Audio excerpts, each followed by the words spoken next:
In 1934, a French maid later claimed she had witnessed something very funny between Gloria Vanderbilt and a titled British lady, a story that would soon erupt into an international scandal. Instead, the maid alleged she saw the young widow and the king's cousin in an intimacy that in 1934 was unspeakable in polite society. This was the explosive testimony that turned the Vanderbilt custody trial into the scandal of the century. The woman accused of unnatural acts was Nadejda, Mountbatten, the Marchioness of Milford Haven. Born of Romanov blood and married into the heart of the House of Windsor, Nadejda led a dangerous double life. Behind the tiaras and the royal titles lay a world of underground lesbian affairs, gender-bending rebellion, and a secret hedonism that threatened to bring the monarchy to its knees. This is the story of the aristocrat who lived in the shadows of the Jazz Age and the keyhole that nearly destroyed her. Nadejda's story began long before that courtroom, in a world that had already vanished into the ashes of history. She was born in 1896, not in the snow-swept palaces of St. Petersburg, but in the sun-drenched, manicured isolation of the south of France. She was a child of the Romanovs, but she was also a mistake. Her father was Grand Duke Michael Melovich of Russia, a grandson of Tsar Nicholas I. He was a man of immense physical stature and crushing arrogance, a quintessential Russian autocrat who believed the world existed solely to be ordered by his command. But Michael had committed the one sin the Romanov dynasty could not forgive. He had married for love, and he had married beneath him.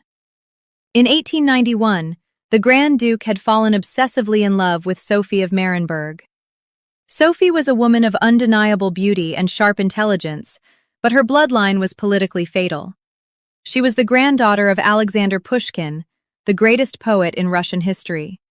Pushkin, a man of African descent, his great-grandfather was Ibrahim Ganibal, an enslaved African who became a general under Peter the Great, was a national hero, but he was not royalty. To the rigid, frozen court of Tsar Alexander III, Sophie was a commoner. When Michael defied the Tsar and married her in San Remo, the reaction from Russia was swift and brutal. The marriage was declared illegal. Michael was stripped of his military rank, banished from Russia, and forbidden from ever returning to his homeland. Thus, Na entered the world as a paradox. She was technically a Grand Duchess, yet she had no country. She possessed immense wealth. Her father had managed to keep his fortune, but she was a social pariah in the eyes of the royal courts of Europe. She grew up in a golden cage. The family settled in England at Kenwood House and spent their winters in Kay at the Villa Casbeck. It was a life of opulent aimlessness. Her father, the bitter Grand Duke, spent his days playing golf and tyrannizing his household, raging against the Tsar who had cast him out, while her mother, the Countess Dorby, navigated the treacherous waters of European high society with a frozen smile. From her earliest years, Na understood that she was different. While her English cousins were pale, fair-haired, and placid, Nadejda was dark. She had inherited the striking features of her African ancestor, Ganibal. Her skin was olive, her eyes were dark and hooded, her lips full and sullen. In the polite pastel drawing rooms of Edwardian England, she looked like a panther trapped in a petting zoo. She was exotic, moody, and visibly other. The British aristocracy, obsessed with pedigree and conformity, didn't know what to make of her. They whispered about her Tartar blood and her Russian temperament. This sense of alienation forged a personality of steel. Nadejda learned early on that the rules of society were arbitrary. The Tsar had banished her father for love. The British accepted them only because of their money and their vague connection to the throne. She saw the hypocrisy of the ruling class before she was 10 years old. She watched her father bow to men he considered his inferiors simply to maintain his social standing. She watched her mother endure the snubs of lesser royals who refused to accord her the proper precedence at dinner parties. Nadejda absorbed it all, and it curdled into a deep, cynical disdain for authority. If the world was going to treat her as an outsider, she would own that status. She would not beg for acceptance. She would command attention. As she grew into a young woman, the First World War shattered the delicate ecosystem of her youth. The conflict was a catastrophe for her family. But in a twisted irony, it was their salvation. When the Russian Revolution erupted in 1917, the Bolsheviks hunted down the Romanovs with ruthless efficiency. They murdered the Tsar, his wife, and their children in the cellar at Arenberg. They threw Na's cousins down mine shafts in Aleptik. But because Nada's father had been banished decades earlier, because they were the illegitimate branch living in England, they were safe. The exile that Michael had cursed for 20 years was the only reason his daughter was alive. But survival came at a cost. To survive in wartime England, where anti-German sentiment was at a fever pitch, the family had to shed their skin. Her future husband's family, the Battenbergs, were German princes living in Britain. In 1917, King George V ordered them to anglicize their name. Battenberg became Mountbatten. They stripped the German titles from their coats of arms and reinvented themselves as purely British patriots. Nada watched this transformation with a cool, detached eye. She saw how easily a name could be changed, how quickly an identity could be discarded to survive. It was a lesson she would take to heart. Identity is a performance. In 1916, amidst the chaos of the war, Nada married Prince George of Battenberg, soon to be the second Marquis of Milford Haven. On paper, it was a brilliant match. George was the brother of Louis Mountbatten and Alice of Battenberg, Prince Philip's mother. He was brilliant, a mathematical genius who could calculate complex gunnery trajectories in his head. He was a naval officer of the highest caliber, dedicated to the service of the king. But he was also a man of immense complexity. George was distant, often lost in his own intellectual world, and possessed a collection of erotica that hinted at a mind unbothered by conventional morality. The marriage was a union of two highly intelligent, misplaced souls. George was a German prince turned British sailor. Na was a Russian Grand Duchess turned British Marchioness. They were the ultimate insiders who felt like outsiders. They understood each other's isolation. But while George channeled his energy into the Navy and his books, Nada found herself adrift in a post-war world that was rapidly shedding its inhibitions. The 1920s arrived not with a whimper, but with a scream of jazz saxophones and the roar of Bentley engines. The old world of corsets, chaperones, and tea dances was dead, buried in the mud of Flanders. In its place came the bright young things, a generation of aristocrats who were determined to dance until they collapsed, to drink until they forgot the war, and to break every rule their parents had held sacred. Nadejda Mountbatten did not just join this revolution. She became one of its dark generals. She looked at the traditional role of a marchioness, hosting charity fetes, opening garden parties, producing heirs, and she rejected it with a laugh. She cut her hair. It wasn't just a bob. It was a severe, slick-back crop that exposed the sharp angles of her face. She stopped wearing the flowing feminine gowns of the pre-war era and began to raid her husband's wardrobe. She wore trousers, tailored jackets, and monleys. She smoked heavy Turkish tobacco out of a long ebony holder, clamping it between her teeth with a masculine swagger. This was the era of Lagaron, the boy-girl, and Na embodied it perfectly. She was striking, terrifyingly chic, and deeply androgynous. In the fluid underground of 1920s London and Paris, she was a sensation. She drove fast cars with a reckless disregard for safety. She played tennis with a ferocity that frightened her opponents. She moved through the nightclubs of Mayfair like a dark queen, flanked by the most beautiful and scandalous women of the age. It was during these years that the rumors began. At first, they were whispers in the smoking rooms of gentlemen's clubs. Men would talk about how the Marchioness seemed to prefer the company of women, how her friendships were too intense, too tactile. But in the 1920s, the aristocracy operated on a strict code of omnia. You could do anything you wanted. Take drugs, sleep with anyone, gamble away fortunes. As long as you did not frighten the horses, as long as you kept up appearances, the doors of society remained open. Na played this game expertly. She produced 2 children, fulfilling her dynastic duty. She appeared at court functions standing dutifully beside her husband. She curtsied to the king. But the moment the official duties were over, she retreated into a private world that was becoming increasingly female-centric. Her marriage to George evolved into a modern, sophisticated arrangement. They were partners, friends, and co-conspirators. But the romantic passion, if it had ever existed, had cooled into a mutual respect for each other's freedom. George had his naval career and his intellectual pursuits. Nadejda had her friends. And the closest of all these friends was her sister-in-law, Edwina Mountbatten.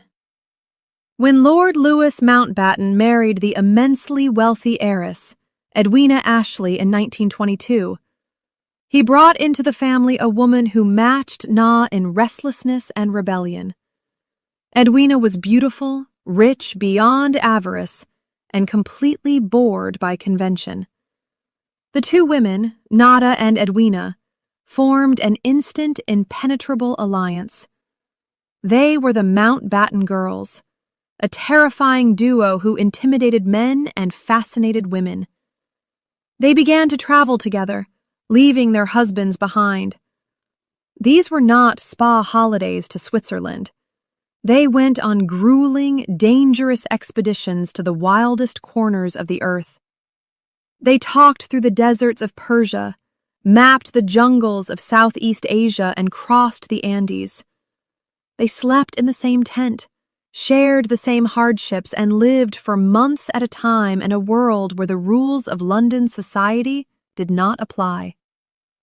In the isolation of the desert or the jungle, the boundaries of their relationship blurred. They were soulmates in a way that their husbands could never understand. By the early 1930s, Nadejda Mountbatten was living a carefully managed double life.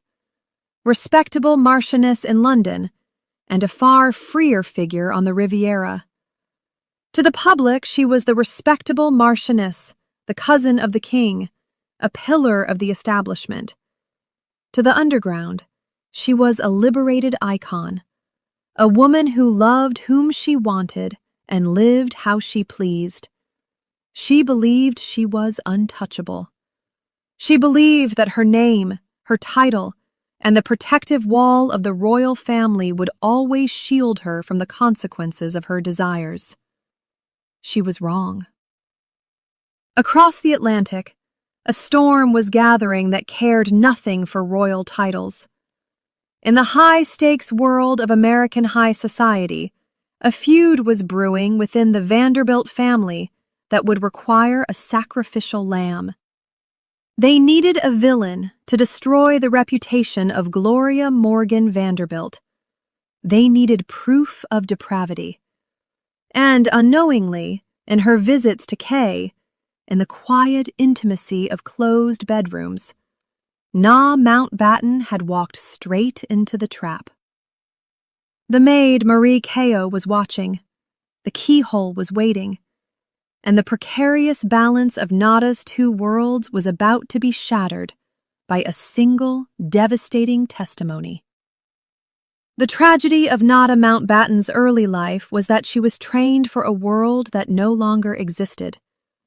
She was raised to be a Romanov Grand Duchess in an era when Romanovs were being lined up against walls and shot. She was raised to be a British purist in an era when the aristocracy was losing its moral authority. She adapted by becoming a chameleon, hiding her true self behind a mask of androgynous glamour and icy detachment. But the danger of wearing a mask is that you eventually forget that it can be ripped off. As 1934 approached, Na felt secure. Her husband George was rising in the Navy. Her children were in school. Her friendship with Gloria Vanderbilt was just another chapter in her life of private pleasures. She did not realize that in America, the rules were different. The American press did not respect the Omar, the British upper class. They were hungry for blood, and blue blood was the sweetest of all. As Nadejda boarded the ocean liner Majestic to visit New York, thinking she was merely visiting a friend, she was actually sailing into a hurricane that would force her to fight for her reputation, her children, and the very survival of the House of Mountbatten. The exile of Kay was over. The trial of the century was about to begin. In London, she was the Marchionessa Milford Haven, a beautiful member of the extended royal family who attended coronations and charity balls with a face of impassive nobility. But the moment she crossed the English Channel, the corset of protocol was unlaced. The south of France was her playground, a sun-drenched sanctuary where the moral laws of England evaporated in the heat. It was here, amidst the pine-scented hills of Cannes, the casinos of Monte Carlo, that Nadejda held court. And it was here that she forged the friendship that would nearly destroy her.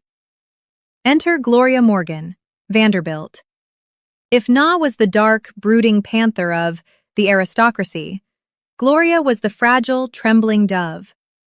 Born into the diplomatically connected Morgan family, Gloria had married Reggie, Vanderbilt, the heir to the massive railroad fortune.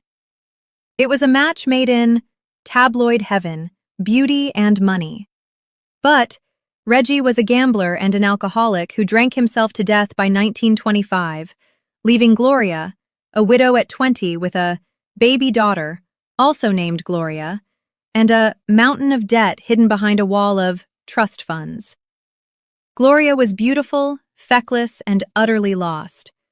She was terrified of solitude and incapable of managing her own life, let alone a massive fortune. She drifted to Europe, seeking comfort in the company of the aristocracy. When she met Nadejda Mountbatten, the attraction was immediate and magnetic. Nadejda was everything Gloria was not: strong, decisive, protected by royal armor, and possessing a masculine confidence that Gloria found intoxicating. Nadejda became her protector, her mentor, and according to the whispers, her lover. The two women became inseparable. They were seen everywhere together on the Riviera. They dined at the most exclusive tables, danced until dawn, and spent long, languid afternoons at Nadejda's villa. To the casual observer, it was a deep female friendship. But the servants saw something else. They saw the way Na looked at Gloria. They saw the bedroom doors that were locked in the middle of the afternoon. They saw the physical intimacy that went beyond the chasted embraces of society ladies in the glass closet of the 1930s. This was dangerous, but manageable. Everyone knew, but no one spoke. As long as the curtains were drawn, the fiction could be maintained. But in New York, a storm was brewing that would rip the curtains down. The storm's name was Gertrude Vanderbilt, Whitney. Gertrude was Reggie Vanderbilt's sister, a sculptor, a philanthropist, and the founder of the Whitney Museum. She was a woman of immense power and rigid old-school morality. She despised Gloria. She viewed her sister-in-law as a parasitic socialite who was squandering the Vanderbilt name and, more importantly, neglecting the Vanderbilt heir, little Gloria. Gertrude believed that the child was being dragged across Europe like a piece of luggage, raised by nannies while her mother partied with questionable royals. In 1934, Gertrude launched a legal nuclear strike. She sued for full custody of the child, little Gloria. Custody battles in the 1930s were rare and usually settled quietly, but Gertrude didn't want a settlement. She wanted a destruction to strip a mother of her child. She had to prove that Gloria was not just negligent, but morally unfit. Neglect was a weak argument against a mother who loved her child. Gertrude needed something darker. She needed depravity. She needed a sin so unspeakable that no judge in America would let the child remain in that environment. Gertrude's lawyers dispatched private investigators to Europe. They interviewed fired maids, disgruntled chauffeur, and bitter nannies. They were digging for dirt, and, in the servants' quarters of K, they struck gold. They found Marie Quo. Marie Quo was a former maid of Gloria's. She was young, impressionable, and seemingly shocked by what she had witnessed in the Vanderbilt household. The lawyers brought her to New York. They prepped her. They knew that her testimony was a bomb that would blow up not just the trial, but international relations. The trial began in October 1934 at the New York Supreme Court. It was a circus. The Great Depression was ravaging America. The people were hungry, angry, and desperate for distraction. The Vanderbilt War was the ultimate soap opera. Crowds packed the courthouse, desperate to catch a glimpse of the poor little rich girl and her warring relatives. Inside, the atmosphere was suffocating. For the first few weeks, the testimony focused on money and parenting, but Gertrude's lawyers were holding their ace card. Then they called Marie Quo to the stand. The moment Quo sat down, the air in the room changed. The lawyers asked the judge to clear the courtroom. They argued that the testimony would be filthy and damaging to public morals. Justice Carew agreed. The reporters were shoved out. The doors were locked. But in a courthouse, walls have ears. Kayot began to speak. Through a translator, she described life in the villa in Cannes. She spoke of the close friendship between Mrs. Vanderbilt and Lady Milford Haven. Then the lawyer asked the fatal question, "What did you see?" Quo testified that one afternoon, driven by suspicion, she had knelt outside the bedroom door. She put her eye to the keyhole. She described seeing Mrs. Vanderbilt and Lady Milford Haven on the bed. They were kissing, but it wasn't just kissing. Quo used language that, even in translation, left no room for ambiguity. She described unnatural acts. She described a physical passion that was predatory and intense. She painted Na not just as a lover, but as the aggressor, the dominant force who had corrupted the weak American widow. It was a sensation. In 1934, lesbianism was not discussed in polite society. It was considered a mental illness, a perversion. For a mother to be accused of it was the ultimate disqualification. But for that mother's lover to be a member of the British royal family, it was cataclysmic. The news leaked within hours. The tabloids couldn't print the specific details due to obscenity laws, but they printed everything else. Vanderbilt Maid tells of keyhole peep titled, "British Lady Named in Love Nest, Scandal Rocks Royal Family in London." The reaction was one of frozen horror. King George V was ailing. The monarchy was trying to project an image of dull, solid stability to counter the rise of fascism in Europe. And now the newspapers were linking the king's cousin to a lesbian sex cult in New York. Nadejda was at her country home in England when the news broke. Most women would have collapsed. A scandal of this magnitude usually resulted in social exile. The standard protocol was to retreat, to go to a sanatorium for nerves, and to vanish until the world forgot. Nadejda Mountbatten did not vanish. She read the reports. She saw her name smeared across the front pages of the world, and she reacted with the cold, imperious fury of her Romanov ancestors. She did not hide. Furious, the Marchioness denounced the claims as monstrous and dispatched her solicitor from London to monitor the proceedings. It was a move of breathtaking audacity. She was sailing straight into the eye of the storm. Rather than quietly disappear, she moved to protect her name through lawyers and behind-the-scenes pressure. As the ship crossed the Atlantic, the press frenzy reached a fever pitch. They were waiting for her on the docks of New York like a pack of wolves. In the press, she became a character overnight. The titled British relative dragged into America's loudest custody trial. She was dressed entirely in black, a sharp tailored suit, a black hat pulled low, and dark gloves. She looked like an executioner. She did not run to a waiting car. She stood there, lit by the flashbulbs, and issued a statement that was brief, icy, and defiant. "The stories are malicious lies," she said, her voice clipped and aristocratic. "I am here to defend my honor and the honor of my family." She didn't look like a woman accused of perversion. She looked like a queen who had arrived to punish her subjects.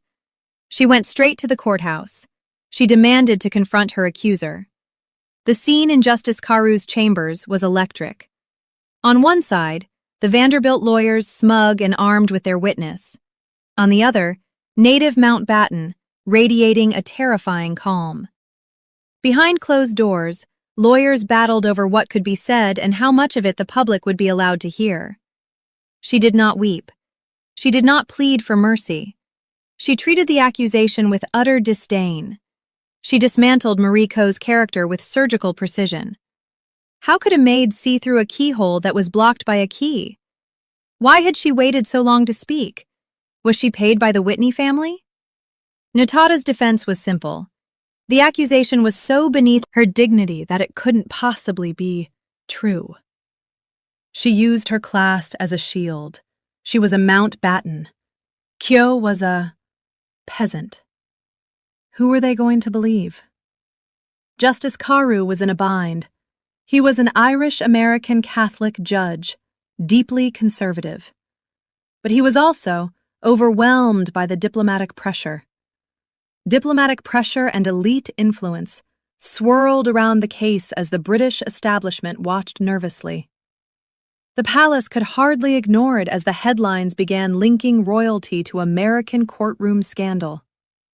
And in front of him sat a woman of formidable power, who was tearing his courtroom apart with sheer force of will. In the end, Caru made a decision that saved Na, but condemned Gloria.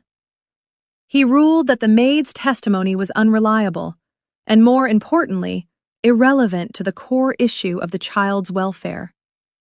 At that point, Justice Caru shut the courtroom to the press and the public, determined to keep the most salacious testimony from exploding in open session. He ordered the most sensitive testimony handled behind closed doors, limiting what could be reported. In legal terms, the court tried to keep the most explosive allegations out of public view. But the scandal was already alive in the headlines. Na had won. She had stared down the American legal system and forced it to blink. But the victory was a Pyrrhic one. The testimony was struck from the record, but it could not be struck from the public imagination. Everyone knew. The headlines had already been printed. The lesbian marchioness was now a permanent part of her identity. She left the courthouse, her head high, but she left her friend behind. Gloria Vanderbilt lost the case. She lost custody of her daughter. Gertrude Whitney had won. Gloria was branded an unfit mother, not legally because of the lesbian affair, but the cloud of the accusation hung over the final verdict. She was destroyed. Nada returned to the Majestic to sail back to England. She had defended the royal name. She had prevented a total collapse of her family's reputation. But as she stood on the deck watching the New York skyline recede, she knew that her world had changed forever. The glass closet had been shattered. The privacy that the aristocracy had enjoyed for centuries was gone. She was now a marked woman, a figure of scandal who would be whispered about for the rest of her life. And back in England, the royal family was waiting. They were grateful. She had killed the story, yes, but forgiveness, that was a different matter entirely. The Queen of the Night was coming home, but the palace gates were about to be bolted shut against her. The Vanderbilt trial of 1934 stands as a watershed moment in the history of queer high society. It was one of the first times that the fluid, secretive sexuality of the upper classes was dragged into the harsh light of a modern courtroom. For Na, it was a brutal lesson in the limits of privilege. She discovered that her title could protect her from legal consequences, but it could not protect her from shame. Yet there is something undeniably heroic in her refusal to hide. In an era when women accused of such things were expected to disappear or commit suicide, Nadejda Mountbatten put on her best suit and went to war. She defended her identity by denying it, a complex paradox that defined her survival. She saved herself, but she couldn't save Gloria. The friendship that had sparked the scandal withered in the aftermath. Gloria Vanderbilt spent the rest of her life as a tragic, faded figure, forever mourning the loss of her child and her reputation. However, had other battles to fight. The 1930s were ending. The drums of war were beating again, and the Mountbatten family was about to be pulled into a conflict that would make the scandal in New York look like a tea party. The Russian exile was about to face the German war machine. The return of the Marchioness of Milford Haven to England in the winter of 1934 was not a homecoming. It was a retreat into a fortress of silence. The RMS Majestic docked in Southampton under a lean gray sky, a stark contrast to the flash-bold hysteria of New York.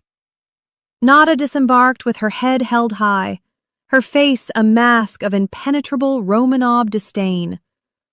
But she knew the landscape had shifted. She had survived the legal storm as the court pushed the most salacious allegations behind closed doors. But in Mayfair drawing rooms and palace corridors, the social verdict was brutally clear. The British aristocracy operates on a system of invisible signals. There were no public denunciations. She was not stripped of her title. She was not barred from the royal enclosure at Ascot. Instead, the temperature simply dropped. When she entered a room, conversations would pause for a fraction of a second too long. When she attended court functions, the circle of space around her was slightly wider than before. She was the woman from the newspapers, the figure who had allowed the vulgarity of American sex scandals to touch the hem of the royal robe. King George V, old and ailing, was deeply disapproving. He belonged to a Victorian world where women's names should appear in print only 3 times: at birth, at marriage, and at death. Nadejda had violated the code. For the next 4 years, Nadejda withdrew from the spotlight. The wild, androgynous parties of the 1920s were over. The era of the bright young things, that frantic, drug-fueled dance on the edge of the volcano, was burning itself out. Europe was darkening. Hitler was screaming from podiums in Berlin. The Spanish Civil War was tearing the continent apart. The hedonism that had defined Nadejda's youth now seemed brittle, almost grotesque in the face of the gathering storm. She retreated to Linden Manor, her country estate in Berkshire.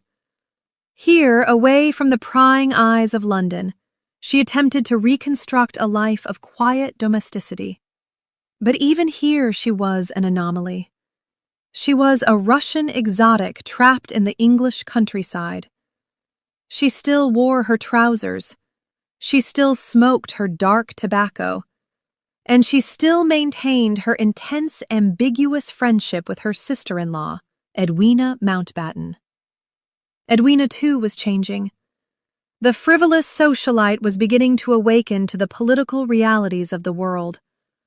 But the bond between the two women remained, the emotional anchor of Nadejda's life. They were 2 panthers pacing in a cage of propriety, understanding each other in a way their husbands never could. But the tragedy that would truly break Nadejda was not social. It was personal.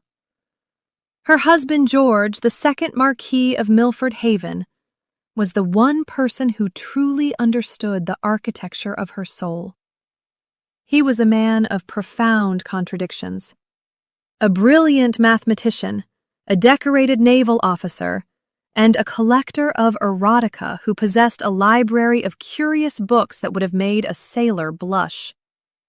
He knew exactly who Nada was. He knew about the women. He knew about the scandals. And he loved her, or at least respected her, with a stoic, unshakable loyalty. They were partners in a modern, open marriage that was decades ahead of its time. In 1937, George began to fail.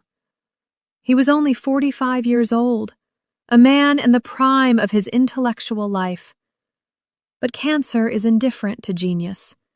The decline was rapid and agonizing. For Nada, watching her husband wither was a terrifying dismantling of her security. George was her shield. His status as a war hero and a Mountbatten was the armor that protected her eccentricities from the full wrath of the establishment. Without him, she was just a scandalous Russian immigration. George died on April 8, 1938. His death was a hammer blow. It marked the definitive end of Nada's youth. At the funeral, she stood by the grave, a figure in crushing black, veiled and silent. It was a gathering of ghosts. The mourners included the remnants of the German royal families, relatives who within 18 months would be wearing the uniforms of the enemy. It was the last time the Cousins Club of Europe would gather before the slaughter began. Nada was now a widow. At 42, the silence in Linden Manor became deafening. She was left with her son David, who was now the third Marquis, and her daughter Tatiana. But David was young, serving in the Navy like his father, and Tatiana was forging her own life. Nada was alone, in a way she had never been before. The Vanderbilt scandal had stripped her of her American friends. Death had stripped her of her husband. She did what Romanovs do when faced with catastrophe. She hardened. She walled off her heart. She became formidable. The playfulness of the 1920s vanished, replaced by a steely, almost intimidating grandeur. She began to dress in severe, dark colors. Her wit, always sharp, became razored. Then came September 1939, when Neville, Chamberlain, announced that Britain was at war with Germany. It was not a surprise to N.A. It was a grim inevitability. For a woman of her background, war was not an interruption of life. It was the natural state of things. She had been born into an empire that collapsed. She had married into a family that had to change its name to survive a war. Now she was facing a third cataclysm. But this war was different. It was personal. Her son David was in the Royal Navy, commanding destroyers in the freezing Atlantic, hunting the same U-boat that his German cousins were building. Her nephew, Prince Philip of Greece, the future Duke of Edinburgh, was also in the Navy, a young midshipman desperate to prove his loyalty to Britain. Nadejda became a matriarch of warriors, waiting by the wireless for news of sinkings. Dreading the arrival of the telegram boy, the war transformed the Mountbatten women. Edwina, the former party girl, underwent a miraculous metamorphosis. She joined the St. John Ambulance Brigade, threw herself into relief work, and eventually became a tireless heroine of the Blitz, touring bomb sites and sleeping in shelters. Ney, however, did not seek the limelight. She did not put on a uniform. She fought of war in the shadows. She remained at Linen Manor, which became a sanctuary for the displaced and the weary. During the Blitz, when London was burning night after night, the sky over Berkshire would glow red in the distance. Nadejda would stand in her garden smoking her cigarette, watching the horizon burn. She knew what that fire meant. She had heard the stories of the Winter Palace burning. She knew that the world of privilege she lived in was made of paper. Her home became a strange, suspended reality. While the world fought, Nadejda maintained a rigid, almost defiant standard of living. She refused to cower. When food rationing bit hard, she managed to keep her table elegant, using the skills of a Russian exile who knew how to make soup out of nothing. She hosted officers on leave, including her nephew Philip.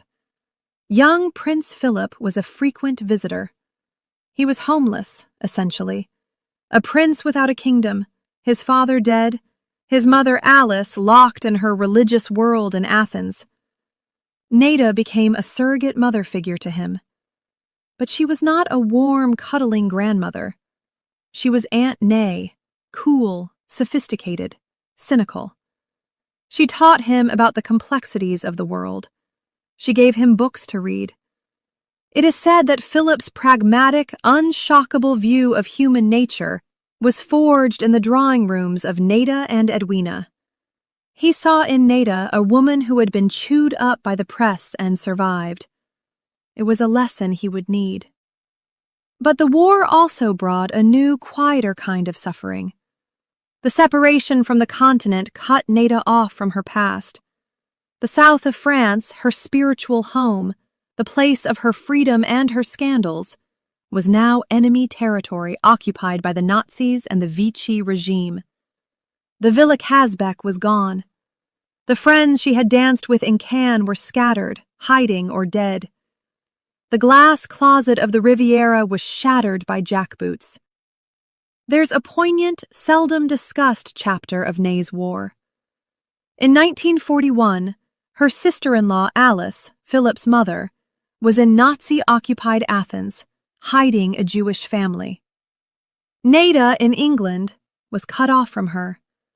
The two sisters-in-law, one a deaf nun, the other a scandalous widow, were fighting the same enemy on opposite sides of the Iron Curtain of war. They were the two difficult women of the family, both survivors, both misunderstood. As the war dragged on, Linden Manor became a repository of secrets. Lord Louis Mountbatten, Edwina's husband, was rising to the dizzying heights of supreme command. He was the chief of combined operations, planning the raids that would eventually lead to D-Day. He would visit Linden, bringing with him the weight of the war. Nadejda listened. She was one of the few people Louis could talk to who didn't want anything from him. She was family, but she was outside the chain of command.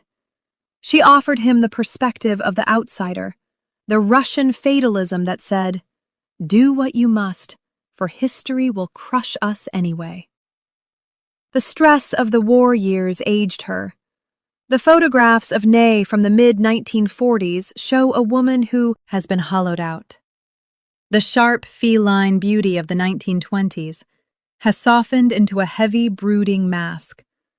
Her eyes are tired. The cigarette holder is still there, but it looks less like an affectation and more like a crutch. In 1945, when victory was finally declared, there was no jubilation in Na's heart. The world she had loved, the cosmopolitan, fluid, aristocratic Europe, was dead. It had been bombed into rubble. The Russia of her ancestors was a Stalinist fortress. The Germany of her husband's family was a smoking ruin. The France of her youth was scarred by collaboration and shame. She looked at the new world emerging from the smoke, a world of socialism, austerity, and nuclear weapons, and she realized she was a relic. The bright young things were now middle-aged survivors. The scandal of 1934 seemed like a quaint memory from a different century. Who cared about a keyhole in Cannes when millions had died in gas chambers? But survival is a habit. Not a Mountbatten adjusted her mask. She prepared to face the post-war era not as a participant, but as an observer. She had her title. She had her secrets. And she had the enduring, unbreakable bond with Edwina. The war was over, but the long, slow twilight of her life was just beginning. She would live to see her nephew marry the future queen, to see the Mountbatten name rise to the pinnacle of power, while she remained in the shadows, the keeper of the family's darker truths.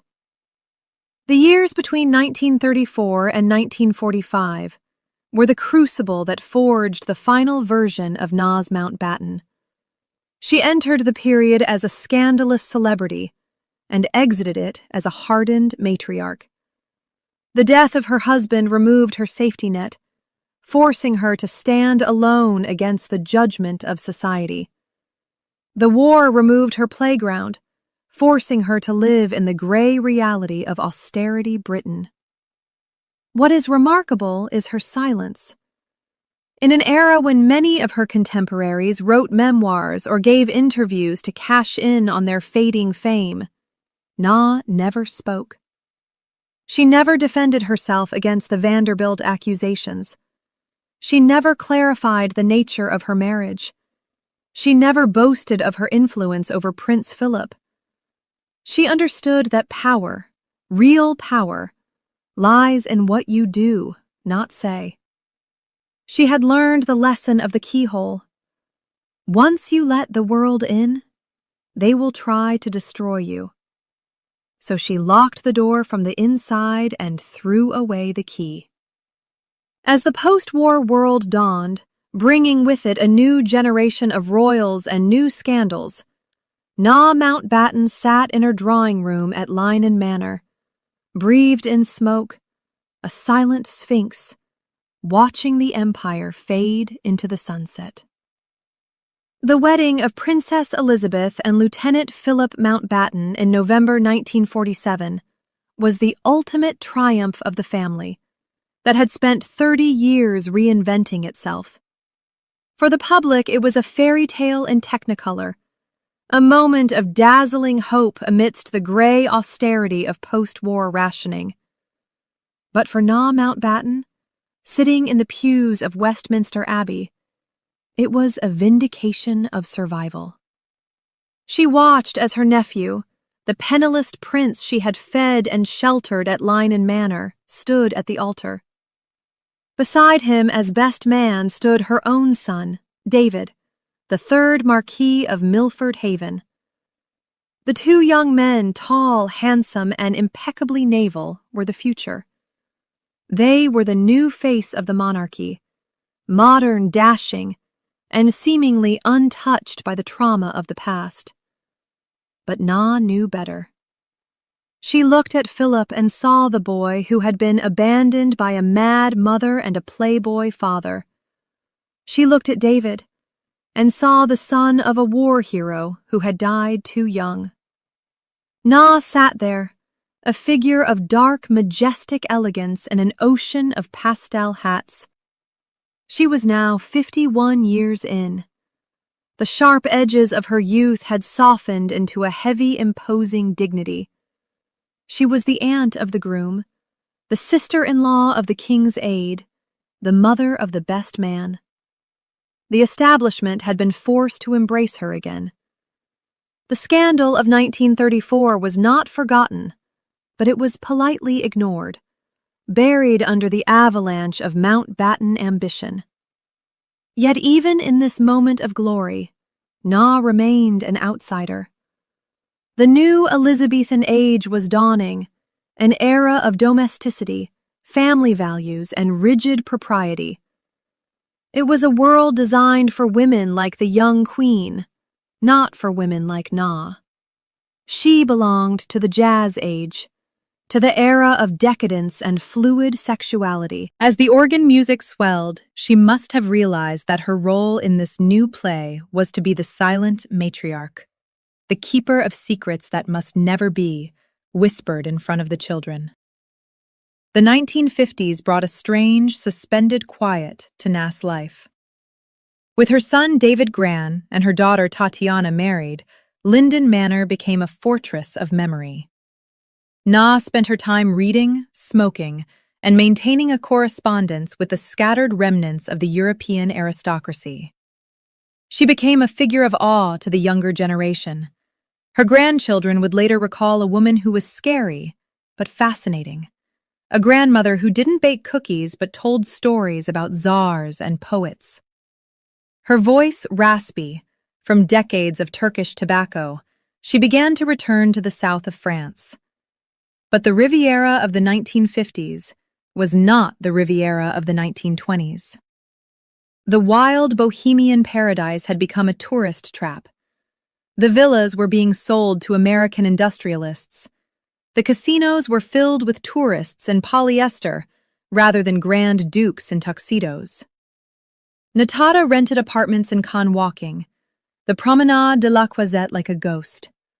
She visited the places where she and Gloria Vanderbilt had laughed, where the Mountbatten girls had scandalized the waiters. The ghosts were everywhere, but the joy was gone. It was a pilgrimage to a graveyard of pleasure. The emotional anchor of her life remained Edwina.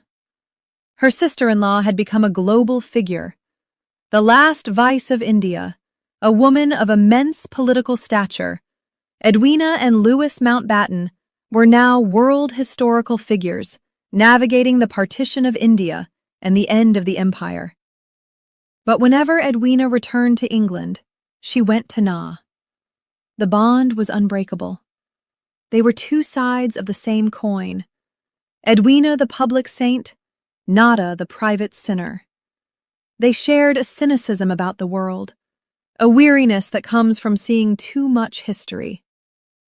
Then came the final blow.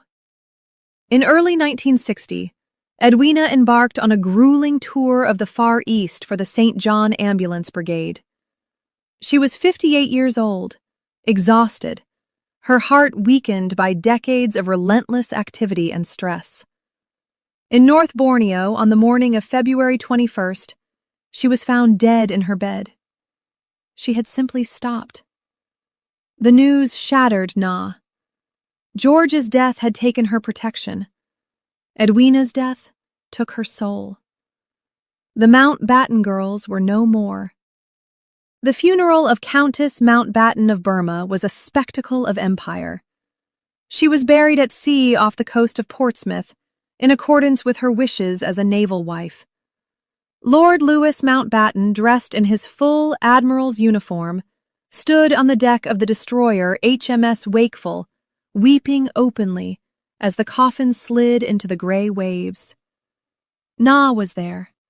She stood on the deck, the wind whipping her black veil, watching the ocean swallow the woman who had been her partner in adventure, her confidant, and, in the eyes of the world, her lover. Was a desolation beyond words. The sea had always defined the Mountbattens. It was where their husbands served. It was where their power lay. Now it was a tomb. After Edwina's death, Na began to fade. The light went out of her eyes. She retreated further into herself. The world of the 1960s was exploding with a new kind of revolution. Rock and roll, sexual liberation, youth culture. But NATO wanted no part of it. It was a vulgar imitation of the rebellion she had led 40 years earlier. She had invented the short hair and the trousers. She had lived the free love. She had done it all before MC Jagger was born, and she had done it with better manners. In 1963, Nada traveled to Cana for the last time. It was fitting that she would go there to die. The Villa Casbeck was gone, but the light was the same. The smell of the pine and the sea was the same. On January 22, 1963, in a nursing home in Conmount, the Martianness of Milford Haven passed away. She was 66 years old. She died as she had lived, quietly, discreetly, causing no fuss. There were no reporters outside the door. The paparazzi who chased the new generation of celebrities had no idea that the old woman dying inside was once the most scandalous figure in New York and London. Her body was brought back to England. She was buried beside her husband George in Bray, Berkshire, England. The funeral was a gathering of the dynasty.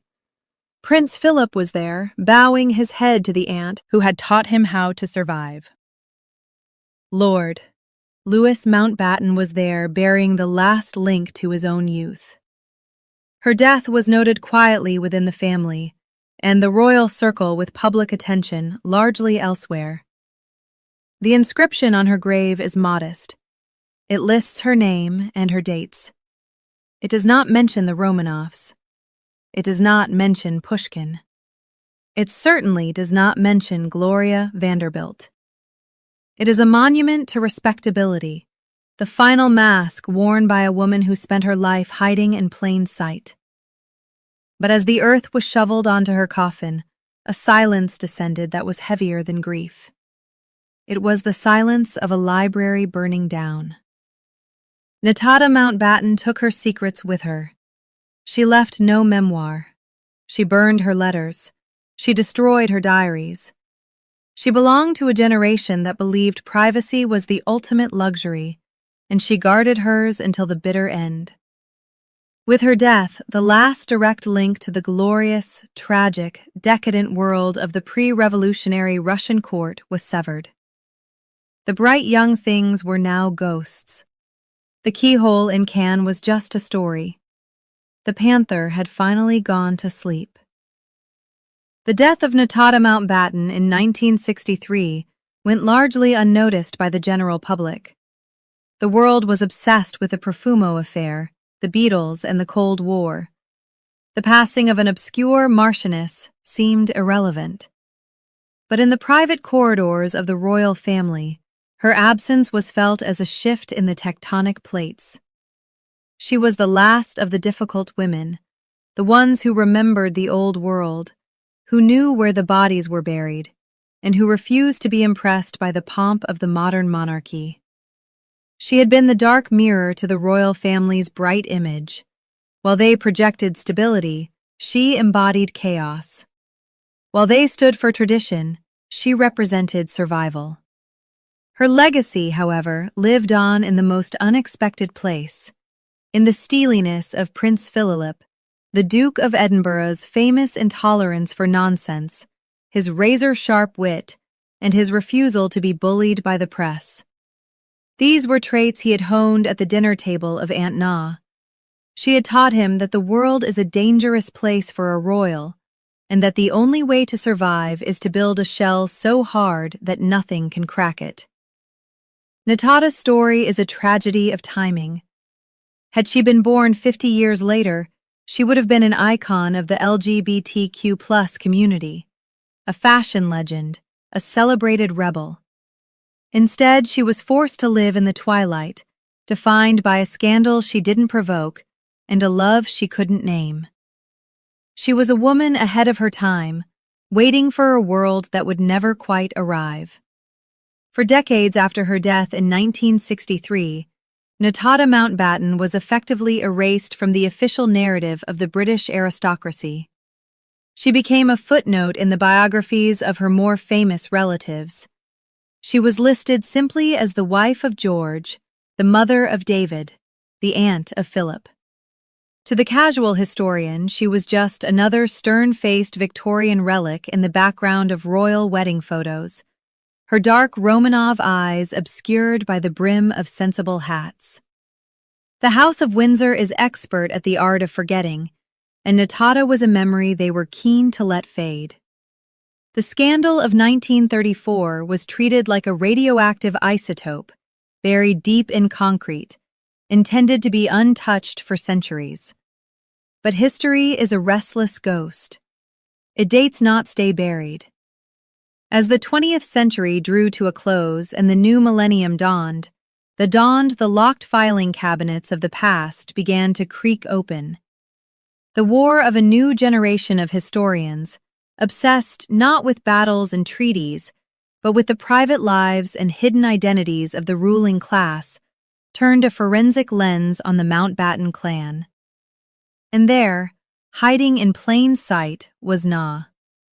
The resurrection of Nadejda Mountbatten began not in London, but in the dust of American legal archives. Decades later, Journalists and historians revisited the case through surviving court accounts and contemporary press coverage, and the scandal resurfaced in a very different cultural climate. What they found was shocking. They found a narrative that contradicted the sanitized version of royal history. They found a woman who shattered every stereotype of her class and gender. Read with modern eyes, the testimony of Marie Caillot, the maid at the keyhole, no longer reads like an indictment of depravity. Instead, it reads as a testament to a forbidden, courageous love. We see Na not as the predatory lesbian of the 1930s tabloids, but as a woman attempting to carve out a space for her own desires in a world that criminalized them. The unnatural acts described in the courtroom were simply acts of intimacy between two women who found solace in each other. The reevaluation of Na's life coincided with the explosion of interest in queer history. Suddenly, the Mountbatten girls, Na and Edwina, were no longer just eccentric sisters-in-law.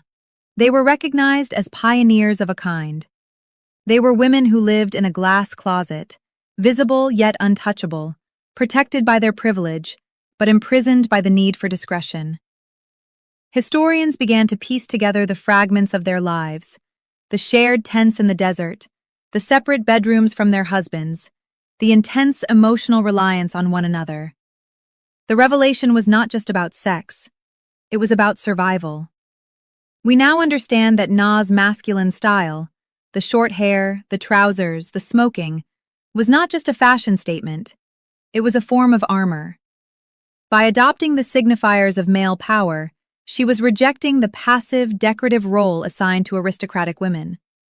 She was claiming the right to move through the world with the same freedom as her husband. In a psychological sense, she was the true heir to her Romanov ancestors. Autocratic, willful, and utterly uninterested in the opinions of the peasantry. This historical rehabilitation has transformed Na from a figure of shame into a figure of dark, compelling glamour. She is now seen as a proto-queer icon of high society. She represents the thousands of women in history whose loves were erased, whose letters were burned, and whose lives were flattened into the role of spinster or widow. Na refused to be flattened. Even in her silence, she occupied space. She forced the New York Supreme Court to acknowledge her power, even if she had to deny her identity to do it. But the most profound legacy of Nadejda Mountbatten lies in the DNA of the modern British monarchy. It is a legacy of resilience. She was the bridge between the old, doomed world of the European empires and the modern, media-savvy world of the Windsor. She taught the family the most important lesson of the 20th century: adaptability.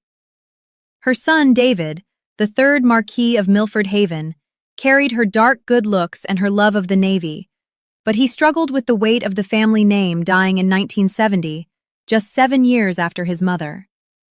But it was in her nephew, Prince Philip, that Nada's spirit truly lived on.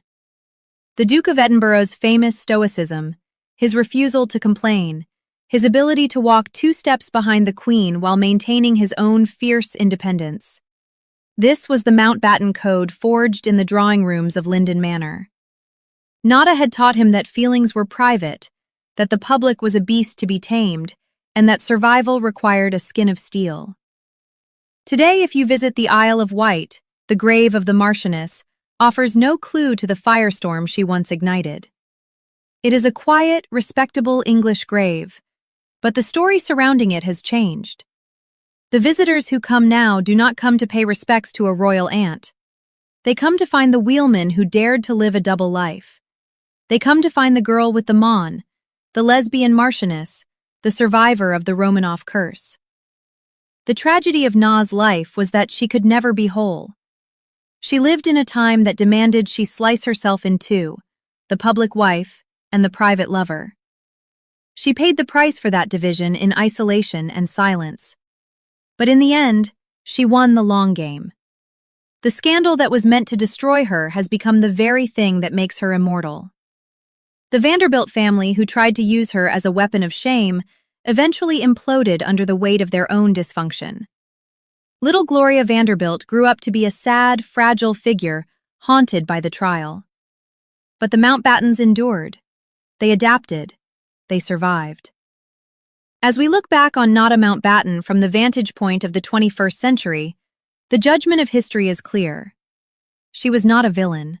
She was a casualty of a repressive age, a woman who possessed too much life for the narrow container society had built for her. She was a Romanov who refused to die, a Mountbatten who refused to conform, and a woman who refused to apologize.